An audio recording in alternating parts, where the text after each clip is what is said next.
Okay, last लेक्चरला आपण काय discuss केलेलं होतं? तर लास्ट लेक्चरला आपण IUPAC नेमिंगचे रूल्स डिस्कस केलेले होते कार्बोक्सिलिक ॲसिडसाठी. आता मी तुम्हाला एक चार्ट ड्रॉ केलेला आहे. स्ट्रक्चर्स मुद्दामून पहिला काढून घेतले कारण परत टाइम कंझ्युम होत जाणार त्यामुळे.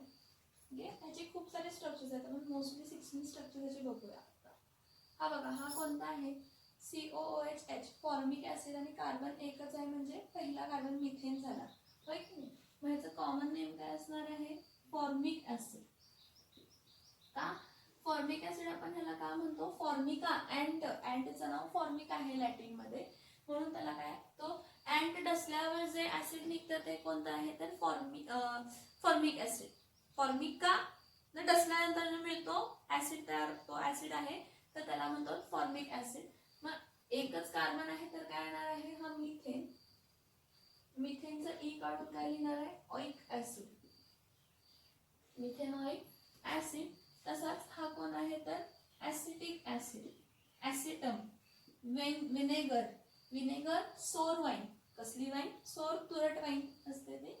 याला खूप आपण वापरतो, प्रिझर्वेटिव्ह मध्ये पण वापरतो आणि चिकनला धुण्यासाठी मोस्टली वापरलं जातं. का तर तो मोस्टली बॅक्टेरिया काय करतो तर किल करत असतो. ॲसिटिक ॲसिड किती कार्बन आहेत? 2. तर मी काय लिहिणार आहे? Ethanoic acid. काय लिहिणार आहे? Ethanoic acid.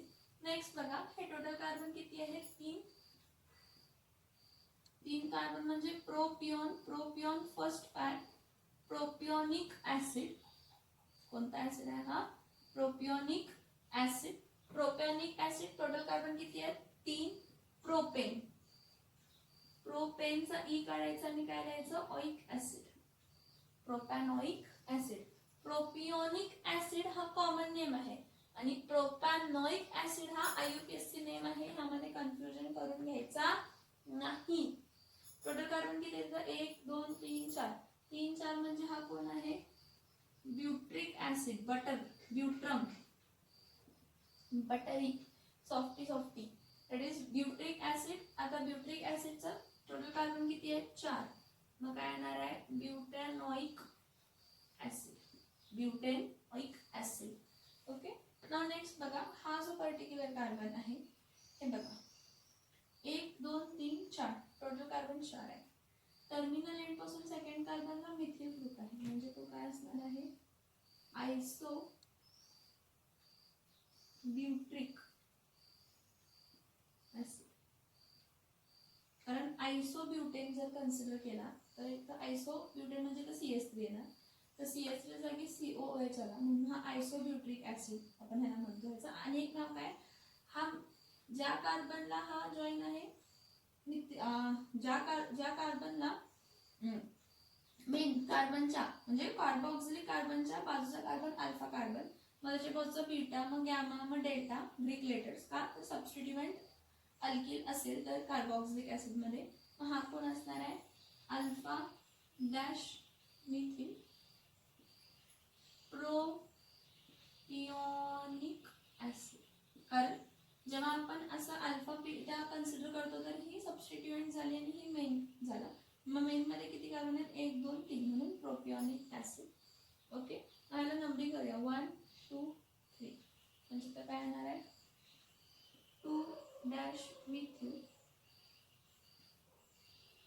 Propanoic acid. 2 dash methyl propanoic acid. 2 dash methyl काय असणार आहे? प्रोपॅनॉइक काय आहे? ॲसिड. आता इथं बघा, टोटल कार्बन किती आहे? टोटल कार्बन किती आहे? 1 2 3 4 5. 5 कार्बन असलेला त्याचं नाव काय होतं? Common name valeric acid. Valerian म्हणजे पेरिनियल प्लांट्स पासून मिळतो. टोटल कार्बन 5 आहेत, मग आपण काय लिहिणार आहे? पेंटेन. सो इथं ऑइक, पेंटेनॉइक ॲसिड. ई काढून काय लिहायचं? OIC. ई काढून काय लिहायचं? OIC. That is what? Pentanoic acid. कोणता ॲसिड झाला तर? पेंटेनॉइक ॲसिड झाला. आता नेक्स्ट बघा, हा परत इथे टोटल कार्बन काउंट करा. 1 2 3 4 5. 5 कार्बन आहेत. टर्मिनल कार्बनच्या बाजूचा कार्बन मिथिल ग्रुप आहे म्हणजे आयसो कंडिशन झाली. म्हणजे ह्याला मी आपण काय लिहू शकतो, आयसोवेल्रिक ऍसिड. काय लिहू शकतो, आयसोवेल्रिक ऍसिड. पण एक लक्षात, हे झालं जुन्या मेथड प्रमाणे.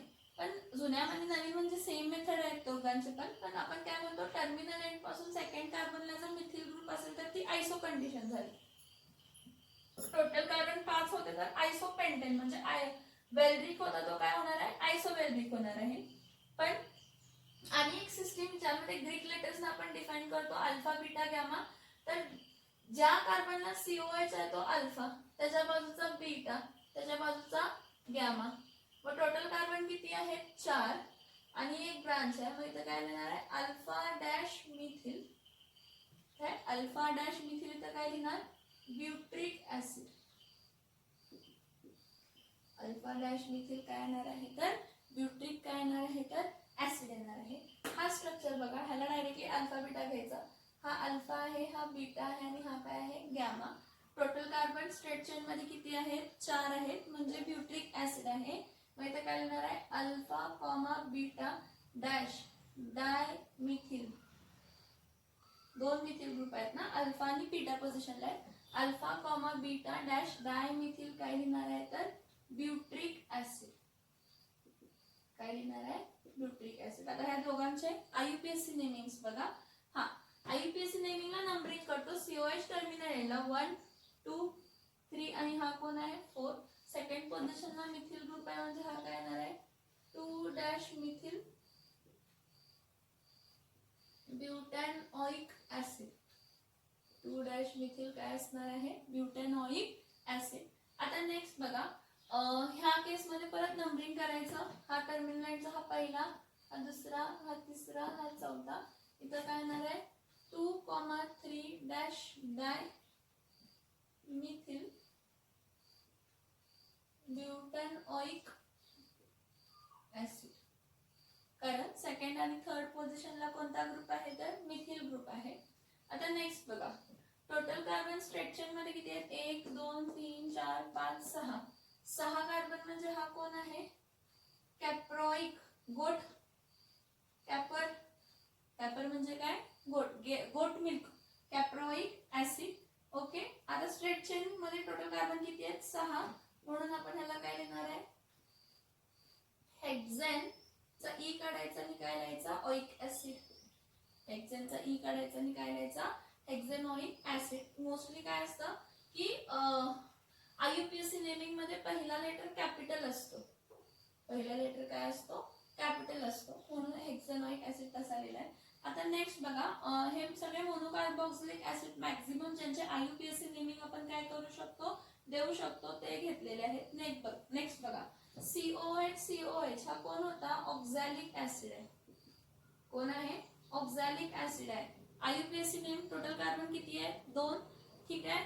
आणि मग टोटल कार्बन 2 आहे तर पॅरेंट कोण येणार आहे, इथेन येणार आहे. आणि दोन्ही कार्बोक्सिलिक ग्रुप्स आहेत तर काय येणार आहे, इथेन चा ई रिटेन करायचा. 1,2 काय येणार आहे, डाय ऑइक ऍसिड. इथेन 1,2 काय येणार आहे, डाय ऑइक ऍसिड आहे. बघा, हा फर्स्ट आणि हा काय आहे, सेकंड कार्बन आहे. त्यासाठी इथं काय येणार आहे, ऑक्झॅलिक ऍसिड. ऑक्झॅलिक ऍसिड ठीक आहे, पण इथेन पॅरेंट कोण झाला, इथेन डॅश 1,2 डॅश काय आला तर डाय ऑइक ऍसिड. आता नेक्स्ट बघा, हा फर्स्ट सेकंड आणि हा कसला कार्बन आहे तर थर्ड कार्बन आहे. First second third carbon total carbon किती आहे, 3 कार्बन. टोटल कार्बन किती आहेत, 3 कार्बन आहेत. 3 कार्बन आहेत म्हणजे हा ह्याचं पॅरेंट नेम काय होतं, म्हणजे कॉमन नेम काय होतं, पॅरेंट नेम कोणता होता, सॉरी कॉमन नेम काय होता याचा, मेलॅनिक ऍसिड. पॅरेंट नेम काय होता याचा, मेलॅनिक ऍसिड. पण IUPAC नेम काय असणार आहे, टोटल कार्बन किती आहेत, 3 आणि पहिल्या आणि तिसऱ्या पोझिशनला कार्बोक्सिलिक ग्रुप आहे. पहिल्या आणि तिसऱ्या पोझिशनला कोणता ग्रुप आहे, कार्बोक्सिलिक ग्रुप आहे. तर इथं काय येणार आहे, propane dash 1,3 dash di oic acid. Propane dash 1,3 dash काय असणार आहे तर डाय ऑइक ऍसिड. सो लक्षात येते का बघा, ऑक्झॅलिक ऍसिड, इथेन डॅश 1,2 डाय ऑइक ऍसिड. मेलॅनिक ऍसिडला काय झाला, प्रोपेन 1,3 डाय ऑइक ऍसिड.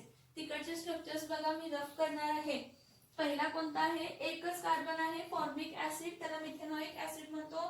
2 कार्बन असलेला इथेनॉइक ऍसिड, 3 कार्बन असलेला प्रोपेनॉइक ऍसिड, 4 कार्बन असलेला ब्युट्रिक ऍसिड, 4 कार्बन मध्ये आयसो कंडिशन असलेला आयसोब्युट्रिक ऍसिड, त्यालाच आपण अल्फा मिथिल प्रोपियोनिक ऍसिड म्हणतो.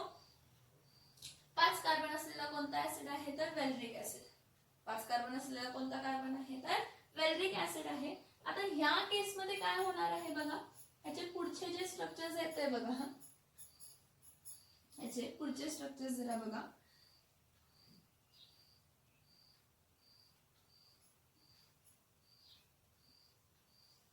याचे पुढचे स्ट्रक्चर्स बघा.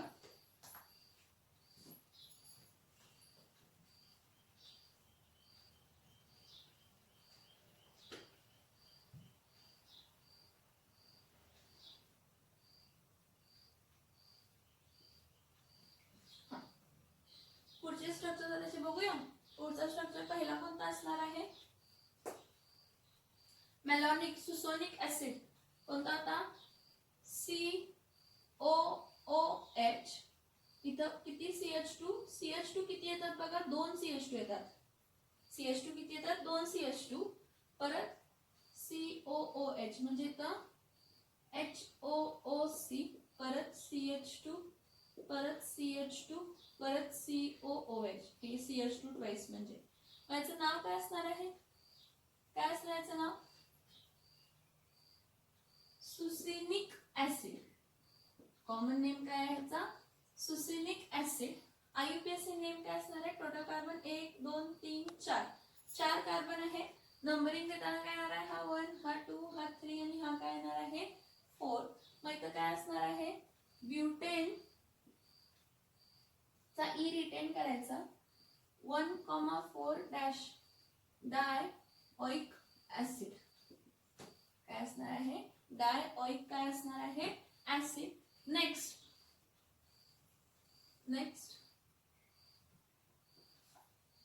Butane dash 1,4 dioic acid. Next succinic acid नंतर ग्लुटॅरिक ऍसिड किंवा ग्लुटॅनिक ऍसिड. ग्लुटॅनिक ऍसिडला COOH. ओके, इथं परत काय येणार आहे CH2, पण हा CH2 किती टाइम तर 3 टाइम लिहिते. परत COOH CH2 3 टाइम्स आणि COOH टोटल काय झाले 1 3 आणि 1 टोटल 5 झाले. याचं नाव काय आहे, ग्लुटॅनिक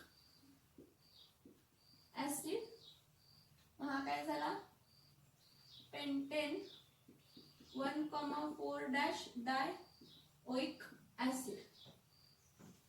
पेंटेन 1,4 डॅश डायओइक ऍसिड झाला. नेक्स्ट बघा, ग्लुटॅनिक ऍसिड नंतर ना ॲडियापिक ऍसिडला काय असतं, COOH.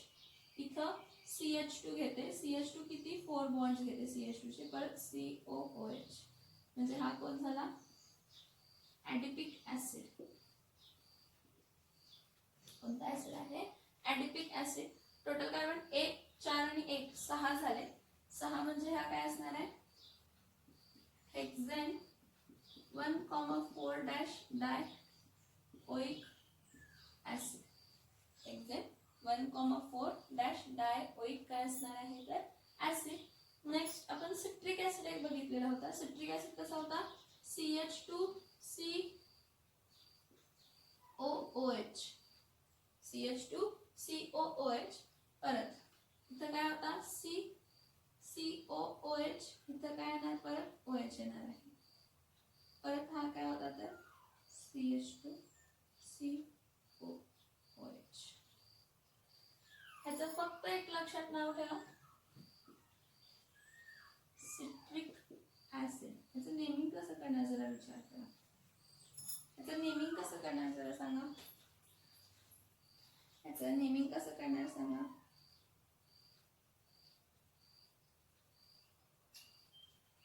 ह्याचं नेमिंग IUPAC नेमिंग कसं करणार सांगा. This will be a question mark for us. Actually हा कार्बन ह्याला 1 म्हटलं, ह्याला 2 म्हटलं, ह्याला 3 म्हटलं, ह्याला 4 म्हटलं, ठीक आहे. आणि हा काय आहे, काय आहे, पण COOH एक मध्ये आहे. काय आहे, COOH एक मध्ये आहे. त्यासाठी ह्याचं नेमिंग कॉमन नेमिंग ठीक आहे, सिट्रिक ऍसिड आहे. IUPAC नेमिंग काय करणार ते सांगा. नेक्स्ट हा एक बघा, COOH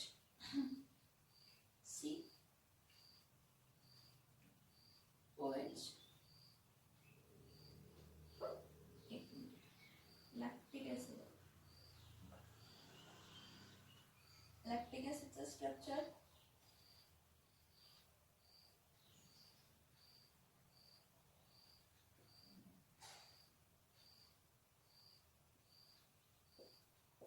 हा बघा, ह्याचं नाव कसं ह्याचं नेमिंग कसं करणार सांगा. ह्याचं कॉमन नेमिंग पण येतं आणि IUPAC नेमिंग पण येते. कसं करणार सांगा. CH3CHOHCOOH. हा जो कार्बन आहे ना, हा पर्टिक्युलर जो कार्बन आहे ना, हा असिमेट्रिकल कार्बन आहे ऍक्च्युली. लॅक्टिक ऍसिड लक्षात ठेवा ना. हा ऍक्च्युली कोण आहे तर लॅक्टिक ऍसिड. ह्याचं नेमिंग होऊ शकतं कारण स्ट्रेट चेन मध्ये 1 2 आणि इथं काय आलं 3. सेकंड पोझिशनला हायड्रॉक्सी ग्रुप OH ग्रुप आहे म्हणून सबस्टिट्यूएंट आहे. COH मेन असणार आहे, OH काय असणार आहे सबस्टिट्यूएंट असणार आहे. सिट्रिक ऍसिडला काय करणार 1 2 3 4 5. ह्याचं IUPAC नेम काय असणार आहे तुम्ही ओळखायचं आहे. Think over it. नेक्स्ट बघा, ह्याला फर्स्ट सेकंड थर्ड पोझिशन म्हटली तर हा काय येणार आहे 2' हायड्रॉक्सी प्रोपॅनोइक ऍसिड. 2' हायड्रोऑक्सी प्रोपॅनोइक ऍसिड. का प्रोपॅनोइक ऍसिड? तर टोटल कार्बन किती आहेत 1 2 3.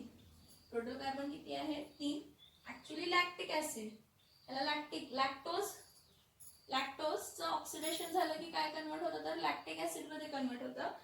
हा जो असिमेट्रिकल कार्बन आहे त्यामुळे हा स्ट्रक्चर मी पर्पजली असायला आहे. याचा काही संबंध नाही. हा मुद्दाम मी सिमेट्रिकल काय म्हणतात एस्ट्रिक साइन दाखवली आहे का तर हॅलोजन डेरिव्हेटिव्ह मध्ये आपण असिमेट्रिकल कार्बन्स बघितले होते. असे कार्बन की ज्यामध्ये चारही फंक्शनल ग्रुप्स काय आहेत वेगळे. ह्या मध्ये हा नाहीये कारण ह्या कार्बनला बघा 2 ग्रुप सेम येतात म्हणून. मग ठीक आहे, इथे लक्ष द्या. हा असिमेट्रिकल कार्बन आहे, that is a different part, but this is a lactic acid. त्याचं नाव काय आहे 2' हायड्रॉक्सी काय येणार आहे तर प्रोपॅनोइक ऍसिड. काय नाव येणार आहे त्याचं 2' हायड्रॉक्सी काय आलं तर प्रोपॅनोइक ऍसिड हा त्याचं नाव आहे. नेक्स्ट स्ट्रक्चर्स बघा. नेक्स्ट आता काय बघूया तर हे बघूया अरोमॅटिक ऍसिड्स बघूया सगळे. नेक्स्ट काय बघूया सगळे अरोमॅटिक ऍसिड्स बघूया. नेमिंग बघा. हा आपण स्ट्रक्चर्स ते 2-3 वेळा ड्रॉ केलेले आहेत. क्लासिफिकेशन ऑफ कार्बोक्सिलिक ऍसिड्स मध्ये oxalic acid, malonic acid, succinic acid, glutanic acid, adipic acid, citric acid. Lactic acid त्या केस मध्ये ड्रॉ केलेला नव्हता कारण लॅक्टिक ऍसिड हा जो आहे ह्याला 2 फंक्शनल ग्रुप आहेत. COOH एक आहे आणि OH एक ग्रुप आहे. COOH जो असतो तो काय असतो COOH जो असतो तो मेन असणार आहे आणि OH जो असणार आहे तो काय असणार आहे तर सबस्टिट्यूएंट असणार आहे. OH जो असणार आहे तो काय असणार आहे तर सबस्टिट्यूएंट असणार आहे. OH जो असणार आहे तो काय असणार आहे तर सबस्टिट्यूएंट असणार आहे.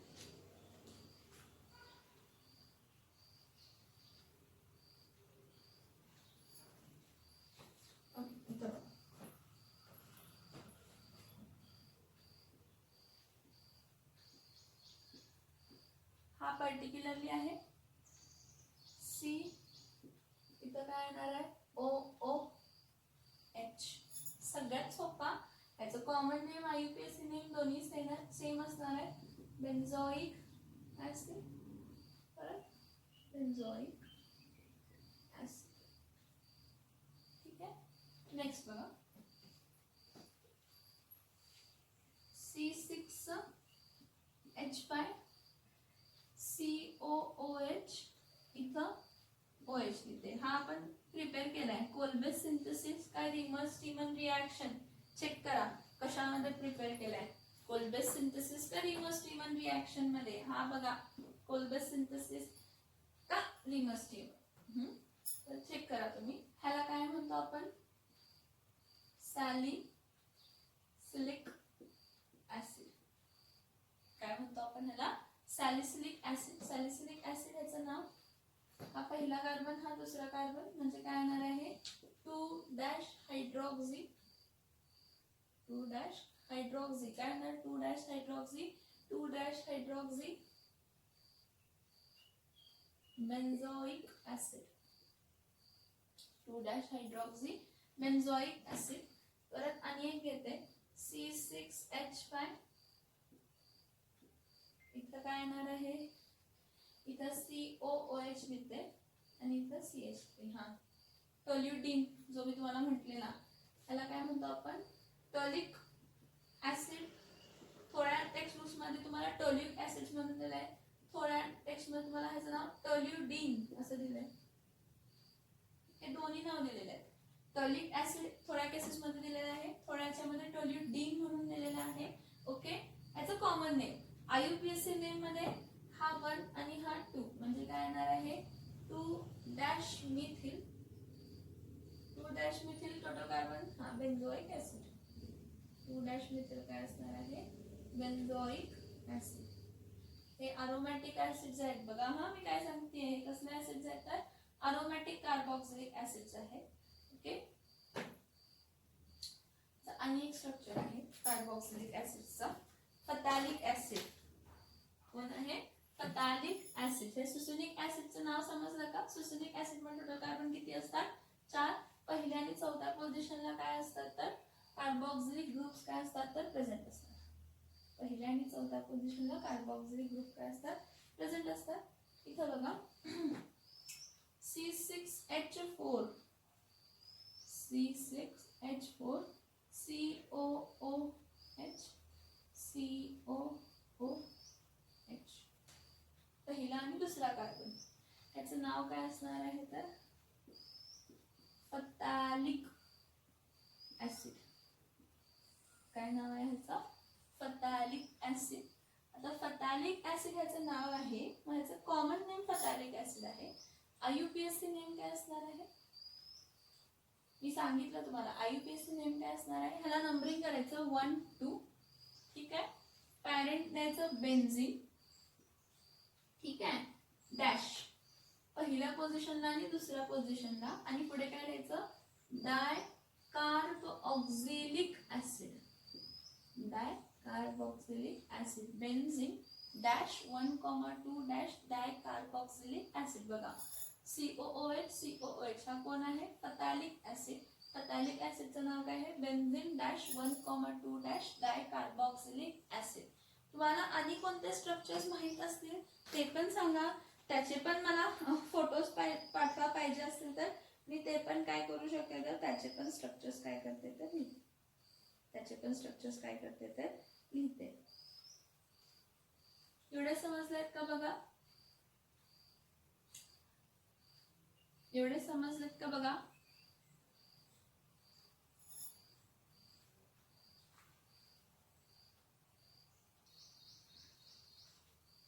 आणि 2 स्ट्रक्चर्स लिहिते जर इथं बघा. तुम्हाला माहित असावेत म्हणून मी तेवढे स्ट्रक्चर्स तुम्हाला दिलेत. काय असे तुमचे सगळे हे टेक्स्ट बुक मध्ये नाहीत, पण तुम्हाला फॉर म्हणजे नीट आणि JEE साठी इम्पॉर्टंट असतील हे सगळे स्ट्रक्चर्स आणि नेमिंग्स वगैरे. त्यामुळे मी तुम्हाला थोडं मॅक्झिमम जेवढं माझ्याकडून जेवढं देता होईल तेवढं मी तुम्हाला स्ट्रक्चर्स काय केले तर कार्बोक्सिलिक ऍसिडचे दिलेले आहेत. एक तो राहिला म्हणजे हा सायक्लोहेक्झेनचा. काय ह्या सायक्लोहेक्झेनला जर COOH ग्रुप असेल तर ह्याचं नाव काय येणार आहे तर सायक्लोहेक्झिन कार्बोक्सिलिक ऍसिड. हा कॉमन नेम झाला. काय झाला हा कॉमन नेम झाला सायक्लोहेक्झिन कार्बोक्सिलिक ऍसिड. IUPAC नेम काय असणार आहे पूर्ण नाव लिहायचं. तो कोण आहे सायक्लोहेक्झेन आहे लिहायचा, सायक्लोहेक्झिन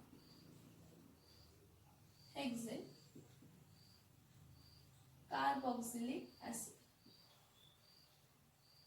सायक्लोहेक्झेन कार्बोक्सिलिक ऍसिड. आणि ॲक्रोलिन आपण बघितलेलं ना, ॲक्रोलिन असं बघितलेलं ॲक्रोलिन CH2 double bond CH single bond CHO. हा जो आहे हा ॲक्रोलिन आहे. आता हा जर COOH केला की नाही तर काय केलं COOH ॲक्रोलिनचं acrylic acid, actually acrylic acid पासून डिराईव्ह केलंय. तुम्ही ते ॲक्रिलिक कलर्स ऐकलाय ना, ॲक्रिलिक कलर्स असतात बघा, ते ॲक्रिलिक कलर्स असं लावलं की त्याचं सुकल्यानंतर म्हणजे प्लास्टिक सारखं फॉर्म होत आहे. ऍक्च्युली हा पॉली ॲक्रिलोनायट्राइड्स किंवा पॉली ॲक्रिलिक ऍसिड्स म्हणून पेंट्स मध्ये यूज करतात. ॲक्रिलिक ऍसिड्स, ह्याचं नाव कॉमन नेम ॲक्रिलिक ऍसिड आहे. IUPAC name 1 2 3 prop dash 2 dash EN dash 1 dash oic propynoic acid. पण सेकंड पोझिशनला डबल बॉन्ड आहे त्यामुळे लिहिणं गरजेचं आहे. ॲक्रिलिक ऍसिड साठी आपण काय लिहिणार आहे, prop dash 2 dash EN dash 1 dash oic acid. Propynoic acid पण सेकंड पोझिशनला डबल बॉन्ड असणार आहे केसमध्ये. ॲक्रोलीन आपण बघितलेलं होतं ना, आता ॲक्रोलीन ऍक्च्युली ॲक्रिलिक ऍसिड पासून ॲक्रोलीन काय केलेलं आहे, डिराईव्ह केलेलं आहे. काय केलेलं आहे, डिराईव्ह केलेलं आहे. समजतात का बघा एवढे स्ट्रक्चर्स. नेक्स्ट आता IUPSC naming and common naming of ketones. Next काय बघायचं, IUPSC and common naming of काय बघायचं तर कीटोन्स बघायचं. Now we will see the common naming and IUPSC naming of ketones. कशाचं common naming and IUPSC naming बघूया, ketones. कीटोन्सचं पहिला काय बघूया, कॉमन नेमिंग. कीटोनचं काय बघूया, common naming. So when we are dealing with the common naming of ketone, सगळ्यात पहिला लक्षात ठेवा की कॉमन नेमिंग मध्ये जर आपण असं कन्सिडर केलं तर कीटोन किती टाईपचे असतात. हा कार्बोनिल कार्बन आहे, दोन्ही अल्किल ग्रुप असतील, सेम अल्किल ग्रुप असतील, दोन्ही काय असतील, वेगळे अल्किल ग्रुप असतील. एक अरोमॅटिक ग्रुप असू शकतो, एक अल्किल ग्रुप असू शकतो, आणि दोन्ही काय असू शकतात तर अरोमॅटिक ग्रुप काय, दोन्ही अरोमॅटिक ग्रुप काय असतात तर असू शकतात. बघा कीटोन जेव्हा आपण लिहिणार, कीटोन जेव्हा आपण लिहिणार आहे तो किती टाईप मध्ये असणार आहे, काय असणार आहे, तो किती टाईप मध्ये असणार आहे, कसा असणार आहे, हा मी तुम्हाला सांगितला की नॉर्मली जो कीटोन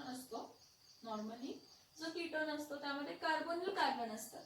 त्या कार्बोनिल कार्बनला दोन अल्किल ग्रुप सेम असतील, दोन अल्किल ग्रुप वेगळे असतील, एक अल्किल ग्रुप असेल, एक अरिल ग्रुप असेल किंवा दोन्ही अरिल ग्रुप असतील. तर in common naming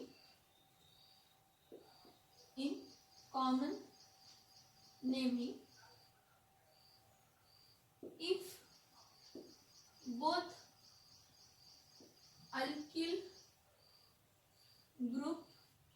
both alkyl group are same, then it is named as dialkyl ketone. It is named as what? Dialkyl ketone. And if two alkyl group are different, जर दोन alkyl group काय असतील different, if the two alkyl groups are what? Different. If two alkyl group are different, then the naming is done alphabetically with respect to alkyl groups. With respect to what? Alkyl groups. म्हणजे दोन वेगळे alkyl group असतील तर alphabetically जो alkyl group पहिला येतो त्याचं नाव लिहायचं आणि मग दुसऱ्याचं नाव लिहायचं. असं काय नाही की मोठा ग्रुप आहे मग त्याचा पहिला नाव लिहायचं आणि छोटा ग्रुप आहे म्हणून दुसरं नाव लिहायचं. No, it's not like that.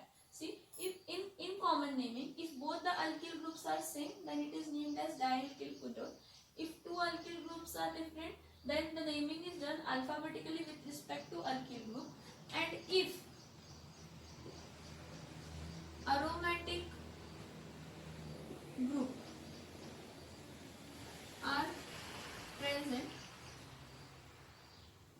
then it is mostly termed as, म्हणजे दोन्ही बेन्झीन स्ट्रक्चर्स असतील, म्हणजे हा असेल C6H5 C double bond O, C6H5. Then it is named as diphenyl ketone. If one aromatic group and other alkyl group is present, then it is named as alkyl phenyl ketone. पण त्याचं नाव काय दिलं जातं तर alkyl phenyl काय दिला जातो तर कीटोन. हे लक्षात घ्या. कॉमन नेमिंग मध्ये दोन्ही अल्किल ग्रुप सेम असतील म्हणजे सिमेट्रिकल अल्किल कीटोन असेल तर त्याला डायअल्किल कीटोन म्हणतात.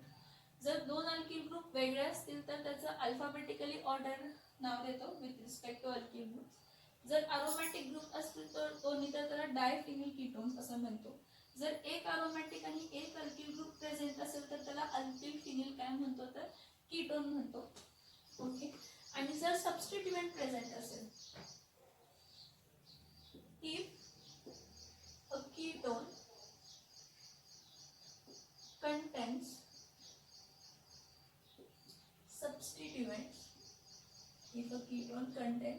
substituents, then the carbon atom next to carbonyl carbon next to what? Carbonyl carbon. See, if a ketone contains substituents, then the carbon atom next to carbonyl carbon is represented by alpha, then further beta, gamma, delta, so on. Same the conditions with the what we have seen with the aldehydes and carboxylic acid. जे आपण aldehydes आणि carboxylic acids मध्ये बघितलं same logic लागतं. जे आपण aldehydes आणि carboxylic acids मध्ये बघितलं सेम लॉजिक लागतं. ह्यामध्ये पण काय सेम लॉजिक लागतं? सांगा. सेम लॉजिक हा लागतो की जर सबस्टिट्यूएंट कीटोन असेल तर कार्बोनिल कार्बनचा बाजूचा अल्फा लक्षात ठेवायचा, त्याच्या बाजूचा बीटा, मग गॅमा, मग अल्फा बीटा गॅमा त्यावरने नेमिंग. ठीक आहे. आता नेमिंग बघूया थोडे. जर दोन्ही अल्किल ग्रुप सेम आहेत ते बघा, CH3C double bond O CH3, दोन्ही अल्किल ग्रुप सेम आहेत. परत C2H5 C double bond O C2H5, दोन्ही अल्किल ग्रुप सेम आहेत. दोन्ही अल्किल ग्रुप सेम असतील तर मी काय म्हणणार आहे? डाय मिथिल कीटोन. दोन्ही अल्किल ग्रुप सेम आहेत, डाय मिथिल कीटोन. पहिला. दुसरा काय म्हटलं? जर दोन अल्किल ग्रुप्स वेगळे असतील, दोन अल्किल ग्रुप्स वेगळे आहेत म्हणजे एक काय आहे CH3 आहे आणि दुसरा काय आहे C2H5 आहे. मग अल्फाबेटिकली E पहिला येते आणि M नंतर येते, तर इथे काय येणार आहे? इथिल मिथिल काय असणार आहे? इथिल मिथिल काय असणार आहे? कीटोन असणार आहे. नेक्स्ट परत CH3 C डबल बॉन्ड आहे, CH2 CH3 काय येणार आहे? Methyl N propyl ketone. Methyl N propyl काय असणार आहे? कीटोन. नेक्स्ट बघा परत इथे लक्ष द्या बाळांनो. C2H5 आहे, C डबल बॉन्ड O, इथं CH, इथं CH3 आहे, इथं पण काय आहे CH3. इथे लक्ष द्या. हा आयसोप्रोपिल ग्रुप झाला. कोणता ग्रुप आहे हा? सेकंडरी कार्बन जॉइन आहे ना. हा आयसोप्रोपिल ग्रुप झाला आणि हा इथिल ग्रुप झाला. मग याचं नाव कसं लिहिणार? Ethyl isopropyl isopropyl ketone. बघा, जर दोन्ही अल्किल ग्रुप सेम असतील, जर दोन्ही अल्किल ग्रुप वेगळे असतील, दोन्ही अल्किल ग्रुप वेगळे असतील तर अल्फाबेटिकली घ्यायचं. काय घ्यायचं? अल्फाबेटिकली घ्यायचं. आता नेक्स्ट, जर दोन्ही अरोमॅटिक ग्रुप प्रेझेंट असतील तर आपण काय लिहिलं? डायफिनिल कीटोन. आणि ह्याचंच आपण मोस्टली कॉमन नेमिंग करतो. मोस्टली जे कॉम्प्लेक्स अरोमॅटिक कीटोन्स असतात त्याचं आपण IUPAC नेमिंग करतो. मोस्टली काय म्हणतात त्याला, कॉमन नेमिंग थोडा टाळतो, कारण कॉम्प्लेक्सिटी स्ट्रक्चरची काय होत जाते? वाढत जाते. ओके. नाव नेक्स्ट बघा, काय? जर aromatic group, if one is aromatic group and other is alkyl group. जर एक अरोमॅटिक ग्रुप असेल आणि दुसरा काय आहे? अल्किल ग्रुप असेल, तर इथं काय येणार आहे? परत CH3 C double bond O. इथं काय लिहिते? C6 काय लिहिते? H5. C6H5 हा अरोमॅटिक रिंग आहे. ही अशी लिहू शकतो का? ठीक आहे, असं लिहिते. इथं बघा, C6H5 C double bond O. इथं काय लिहिते? CH3. हा मिथिल ग्रुप आहे आणि फिनिल ग्रुप आहे. M पहिला आहे तर P नंतर नाही, तर मला काय लिहिणार आहे? मिथिल फिनिल काय लिहिणार आहे? मिथिल फिनिल काय लिहिणार? कीटोन. नेक्स्ट बघा, नेक्स्ट बघा, मिथिल फिनिल कीटोन नंतर नेक्स्ट स्ट्रक्चर येतो C6H5. इथं परत C डबल बॉन्ड O. इथं काय लिहिते? C2H5. याचं नाव काय लिहिणार आहे? इथिल फिनिल काय नाव लिहिणार? इथिल फिनिल काय लिहिणार? कीटोन. नेक्स्ट बघा, इफ कीटोन्स कंटेन सबस्टिट्युएंट्स. जर कीटोनिक ग्रुप कंटेन काय करतो? सबस्टिट्युएंट कन्सिडर करतो, तर कसं नेमिंग करायचं? तर बघा, CH3 CH CH3 इथं C डबल बॉन्ड O, परत इथं CH2, परत इथं काय? CH. ह्याचं कसं नाव देऊ शकतो? बघा, ह्याला जर मी ब्रांच कन्सिडर केली तर हा अल्फा कार्बन आहे आणि हा काय आहे? बीटा कार्बन आहे. मग काय लिहिणार आहे? Alpha methyl. काय लिहिणार? Alpha methyl. म्हणजे अल्फा पोझिशनला मिथिल आहे. दोन्ही इथिल ग्रुप आहे. डाय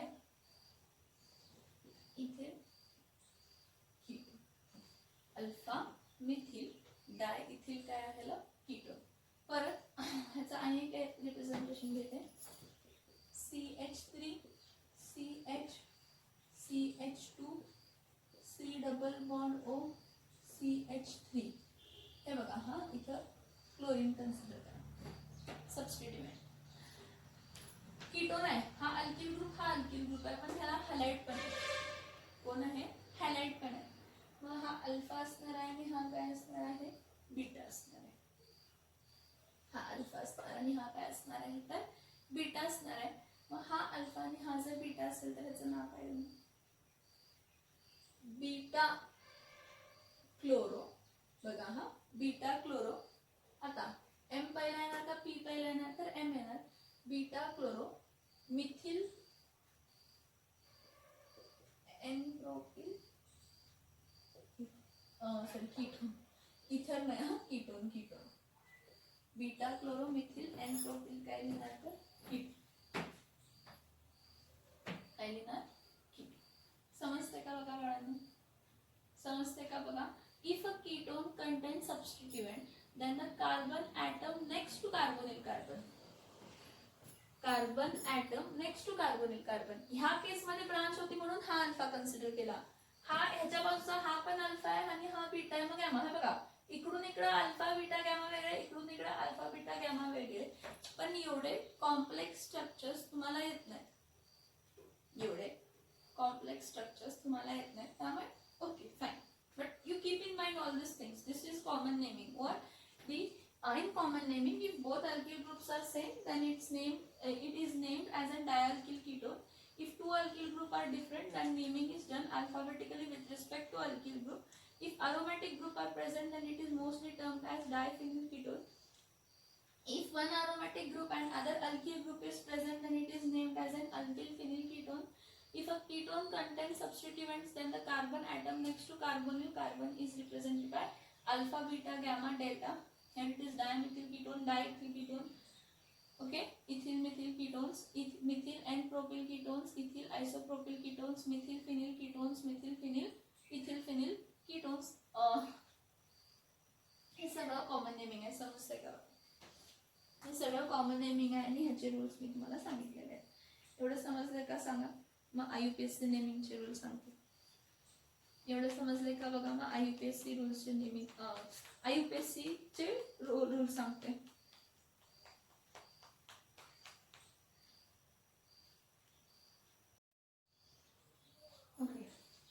कॉमन नेमिंग बघितलं. IUPAC नेमिंग बघा कीटोनचं. हे बघा, अलिफॅटिक कीटोन्स आणि अरोमॅटिक कीटोन्स थोडा काय एवढा डिफरन्स त्यामध्ये पडत नाही. अलिफॅटिक कीटोन्स जर असतील तर IUPAC नेमिंग मध्ये काय करतो आपण की कार्बोनिल कार्बन असणारा लॉंगेस्ट कंटिन्युअस चेन काय करतो, कन्सिडर करतो. लॉंगेस्ट कंटिन्युअस चेन कन्सिडर करतो कार्बोनिल कार्बन असल्याला. त्यानंतर कार्बोनिल कार्बन ला लोवेस्ट लोकल मिळेल असं काहीतरी नंबरिंग करतो. Normally the IUPAC name, the IUPAC name of ketone is derived by parent alkane. By parent alkane. How? The alkanes E is replaced.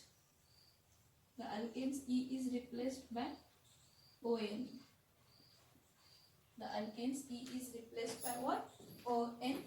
अल्केनचा जो E आहे तो काय करतो, रिप्लेस करतो. कशाने रिप्लेस करतो तर ONE ने रिप्लेस करतो. म्हणजे हा जो पर्टिक्युलरली अल्केन आहे ह्याचा E रिप्लेस केला तर काय होणार आहे, अल्केनॉन. काय होणार आहे, अल्केनॉन होणार आहे.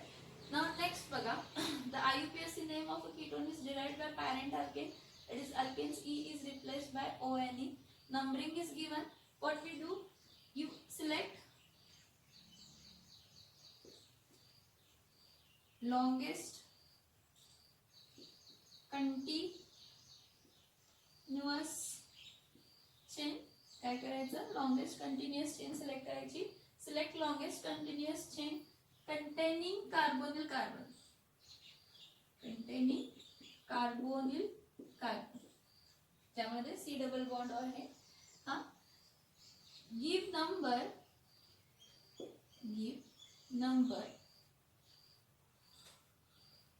in such a way that your carbonyl carbon, so carbonyl carbon आहे, gets lowest number. lowest number काय मिळतं, lowest number मिळतं. If substituents are present, if any substituents are present, if any substituents are present, then naming कसं केलं जातं, substituents जर present असेल तर if any substituents are present, then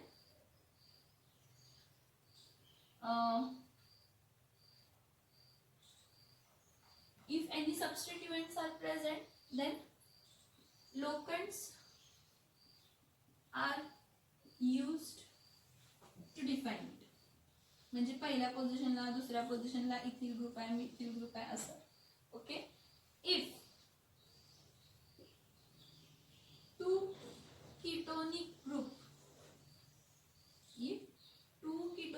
और मोर कीटोनिक ग्रुप, एवढं लक्षात ठेवा, दोन किंवा दोन पेक्षा जास्त कीटोनिक ग्रुप आहेत. If 2 ketonic group are present in structure, then alkanes E is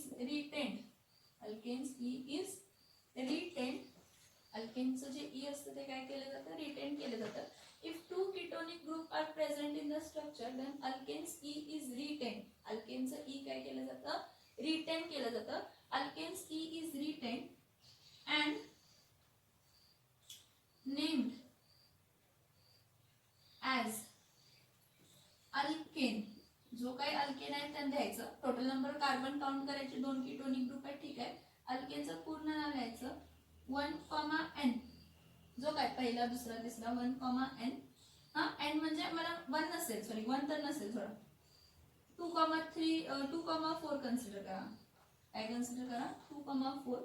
आता दोनदा कीटोनिक ग्रुप आहे म्हणून डाय-ON.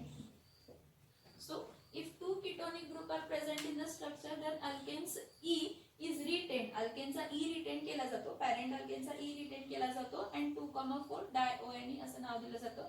3 असेल तर trione. Next,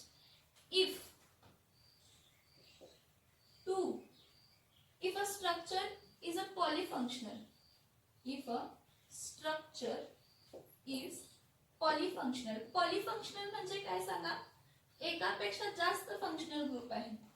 if a structure is a polyfunctional and ketone is having lowest priority. जर कीटोनला कसली प्रायोरिटी मिळते, लोवेस्ट प्रायोरिटी मिळते. If a structure is a polyfunctional and ketone is having lowest priority, if the ketone is having what priority, lowest priority, then prefix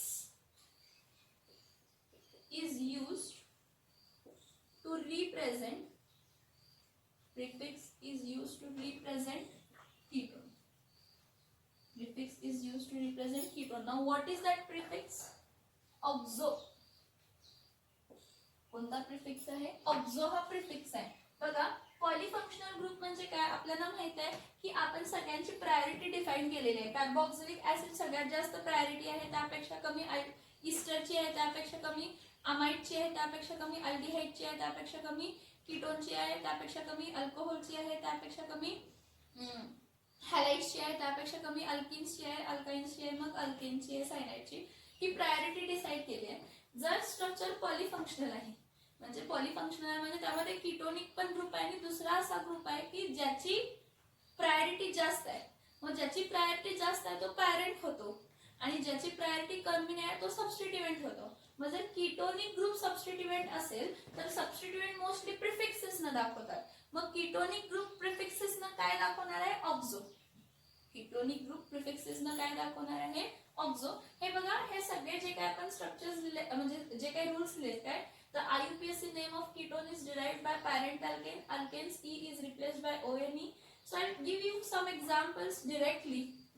काय करते मी, थोडे examples directly देते आणि तुम्ही काय करा, तुम्हाला जेवढे मॅक्झिमम पॉसिबल कीटोन्सचे नाव मिळतात, IUPAC नेम मिळतात, त्याचे काय करा, फ्लो चार्ट क्रिएट करा. ओके, आता इथं बघा, सगळ्यात पहिला काय लिहिते, CH3C डबल बॉन्ड OCH3. आता तुम्ही म्हणाल ह्याला इथिल मिथिल असं म्हणायचं, नाही नाही नाही, आता असं नाही. काय करायचं, कार्बोनिल कार्बन आहे, हा C double bond O carbonyl carbon आहे आणि दोन्ही अल्किल ग्रुप आहेत म्हणजे हा कीटोन आहे. मग यामध्ये काय आहे, select the longest continuous chain. Longest continuous chain 1 2 3 विषय संपला, एवढीच लॉंगेस्ट कंटिन्युअस चेन आहे. ह्यापेक्षा जास्त लॉंगेस्ट कंटिन्युअस चेन येत नाही. Select longest continuous chain, start numbering from that side where functional group is near. दोघां साइडहून पण फंक्शनल ग्रुप सेम येतो. टोटल कार्बन किती आहे, 3. टोटल कार्बन किती आहे, 3 कार्बन आहेत म्हणजे प्रोपेन. 3 कार्बन आहे म्हणजे प्रोपेन. पण एकच C डबल बॉन्ड आहे ना, मग जेव्हा एकच C डबल बॉन्ड आहे तर प्रोपेनचा E काढायचा. हा, कितव्या पोझिशनला C डबल बॉन्ड आहे, second. Propane dash 2 dash ONE. आणि कधी पण लक्षात ठेवा की जो पर्टिक्युलरली कीटोनिक ग्रुप असतो तो कायम नॉन टर्मिनल एंडला असतो, तो कधीही टर्मिनल एंडला असत नाही. नेक्स्ट परत CH3C डबल बॉन्ड O, परत CH2, परत काय घेते, CH3. आता परत सेम रूल की select the longest continuous chain, start numbering from that side where functional group is near. हे बघा, हा 1 हा 2 हा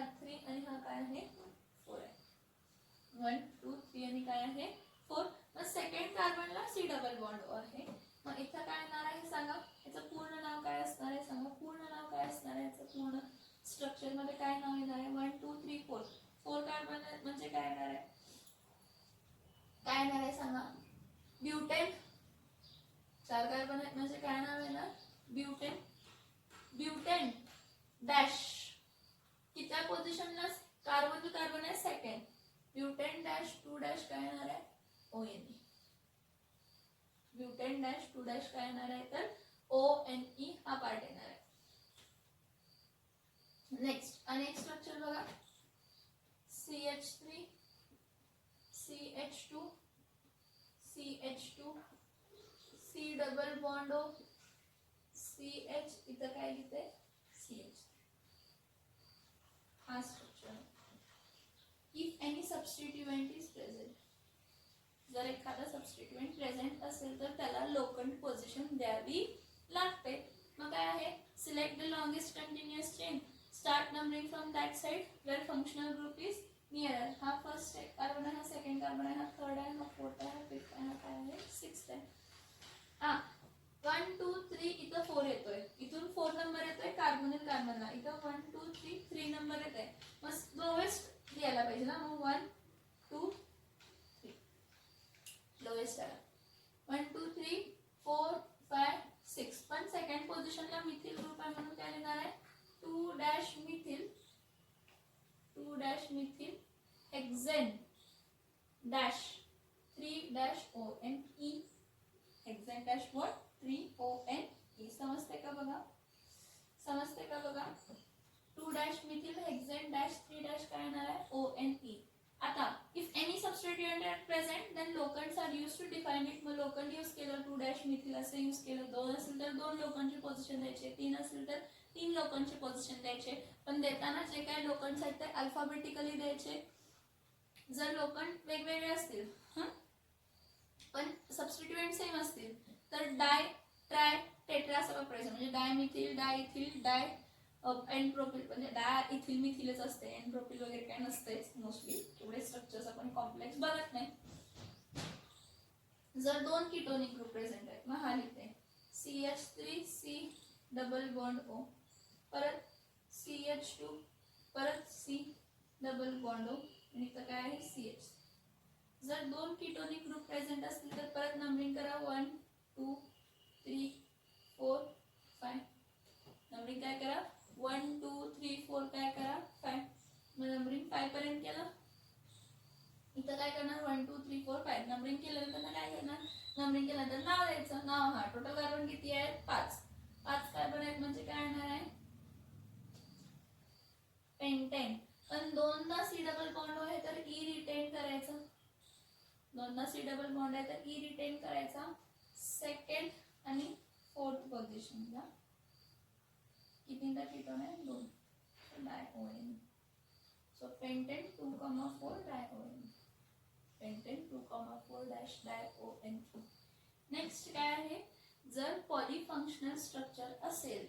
हा पॉलीफंक्शनल स्ट्रक्चर बघा आता काय असते पॉलीफंक्शनल स्ट्रक्चर म्हणजे हे बघा हा CH3 आहे, हा C डबल बॉन्ड आहे, हा CH2 आहे आणि हा काय आहे COOH. मग तसं बघितलं तर कार्बोक्सिलिक ग्रुप पण प्रेझेंट आहे आणि कीटोनिक ग्रुप पण प्रेझेंट आहे. कार्बोक्सिलिक ग्रुप पण प्रेझेंट आहे आणि कीटोनिक ग्रुप पण प्रेझेंट आहे. मग जर कार्बोक्सिलिक ग्रुप पण प्रेझेंट असेल आणि कीटोनिक ग्रुप पण काय असेल प्रेझेंट असेल तर त्या केसमध्ये काय करायचं तर कार्बोक्सिलिक ग्रुपची प्रायोरिटी जास्त आहे. पॉलीफंक्शनल म्हणजे एकापेक्षा जास्त फंक्शनल ग्रुप आहेत. मग कार्बोक्सिलिक ग्रुप पण फंक्शनल आहे आणि कीटोनिक ग्रुप पण फंक्शनल आहे. पण प्रायोरिटी जर कीटोनची कमी असेल तर तो सबस्टिट्युएंट झाला. मला नंबरिंग करायचं. नंबरिंग कुठून करायचं ज्याची प्रायोरिटी जास्त असते. नंबरिंग कुठून करायचं जिची प्रायोरिटी काय असते जास्त असते. म्हणजे इथं ह्याला 1 येणार, ह्याला 2 येणार, ह्याला 3 येणार आणि ह्याला काय येणार. समजते का. मग आता थर्ड पोझिशनला कीटोनिक ग्रुप आहे म्हणून 3 डॅश काय लिहिणार ऑक्झो. समजते का. कीटोनिक ग्रुप काय झाला सबस्टिट्युएंट झाला म्हणजे प्रिफिक्स वापरायचा त्याचा. मग कीटोनचा किंवा अल्डिहाइडचा दोघांचा ऍक्च्युअली ऑक्झोच असतो. सो 3 डॅश ऑक्झो काय टोटल कार्बन घेईल 1 2 3 4. 3 डॅश ऑक्झो काय येणार आहे ब्युट्रिक सॉरी ब्युट्रिक नाही कॉमन नेम IUPAC नेम देतो सॉरी. 3 डॅश ऑक्झो काय येणार आहे तर ब्युटेन ऑइक ऍसिड. डॅश ऑक्झो काय असणार आहे, ब्युटॅनॉइक ऍसिड. कारण टोटल कार्बन किती आहेत, 1 2 3 4. टोटल कार्बन किती आहे, 4 कार्बन आहे. म्हणून काय लिहिणार आहे, 3 डॅश ऑक्झो ब्युटॅनॉइक ऍसिड. बघा ह्याचं मिनिंग समजलं का बघा. If a structure is a पॉलिफंक्शनल, जर स्ट्रक्चर पॉलिफंक्शनल असेल, if a structure is a पॉलिफंक्शनल and ketone is having lowest priority, then prefix is used to represent ketone is oxo. मग बघा इथं दोन फंक्शनल ग्रुप आहेत, कार्बोक्सिलिक ग्रुप आहे आणि कार्बोक्सिलिक ग्रुप आहे आणि कीटोनिक ग्रुप आहे. तर कार्बोक्सिलिक ग्रुपला प्रायोरिटी जास्त असते. अल्डिहाइडिक ग्रुपला पण कीटोनिक ग्रुप पेक्षा प्रायोरिटी काय असते, जास्त असते. मग एक केस हा कन्सिडर करा, CH3 C double bond O, परत CH2, परत CH2, परत काय आहे CHO. म्हणजे हा अल्डिहाइडिक ग्रुप आहे आणि हा कीटोनिक ग्रुप आहे. तर अल्डिहाइडिक ग्रुप हा पॅरेंट होतो कारण ह्याची प्रायोरिटी जास्त असते. अल्डिहाइड मध्ये हायड्रोजन बॉन्ड असतो, CH बॉन्ड असतो जो की हायड्रोजन बॉन्डिंग करू शकतो, त्यामुळे ह्याची प्रायोरिटी जास्त असते. मग हा फर्स्ट, हा सेकंड, हा थर्ड, हा फोर्थ, हा फिफ्थ. इथूनच नंबरिंग करायचं, अल्डिहाइडिक ग्रुप पासूनच नंबरिंग करायचं. Aldehyde is more prior than ketone. So इथं 4 डॅश ऑक्झो, टोटल कार्बन किती आहेत, 1 2 3 4 5. पेंटाल्डिहाइड. 4 डॅश ऑक्झो काय असणार आहे, तर पेंटाल्डिहाइड. पेंटाल्डिहाइड, पेंटाल्डिहाइड. लक्षात येतं का बघा, लक्षात येतं का बघा.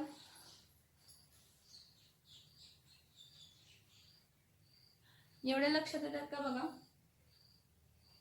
The IUPAC name of ketone is derived from parent alkane. Alkanes E is replaced by ONE, that is alkanon. It becomes select longest continuous chain containing C double bond O. Give number in such a way that C double bond O gets lowest number. जर एखादा सबस्टिट्यूएंट present असेल तर त्याला लोकंट define करा. लोकंट define करताना काही तुम्ही लोकंट्स द्या, आपण अल्फाबेटिकली लिहिणार. मग लोकंट्स मोठे छोटे चालतात. जर 2 किंवा 2 पेक्षा जास्त कीटोनिक ग्रुप असतील तर अल्केनचा ई रिटेन करायचा, पॅरेंट अल्केनचा ई रिटेन करायचा आणि मग ज्या काही पोझिशनला आहे त्याला दाखवायचं कार्बोनिल कार्बन. पॉलिफंक्शनल असेल तर कीटोन जर लोएस्ट प्रायोरिटीचा असेल त्या केसमध्ये तर कीटोनला प्रिफिक्स आपण ऑक्झो असं वापरतो. कार्बोक्सिलिक ऍसिड असू दे किंवा अल्डिहाइड असू दे, त्याच्या कार्बोक्सिलिक ऍसिड पेक्षाही कीटोनची प्रायोरिटी कमी आणि अल्डिहाइड पेक्षाही कीटोनची प्रायोरिटी काय आहे, कमी आहे. मग त्या केसेसला आपण ऑक्झो हा प्रिफिक्स यूज करतो आणि कोणत्या पोझिशनला कीटोन आहे त्या पोझिशनला लिहितो, 3 डॅश 4 डॅश जो काय असतो. इथपर्यंत समजले का बघा. अरोमॅटिक कीटोन्स आणि थोडे एक्झाम्पल्स नेक्स्ट लेक्चरला घेते आणि मग प्रिपरेशन मेथड स्टार्ट करूया. काय स्टार्ट करूया, प्रिपरेशन मेथड्स.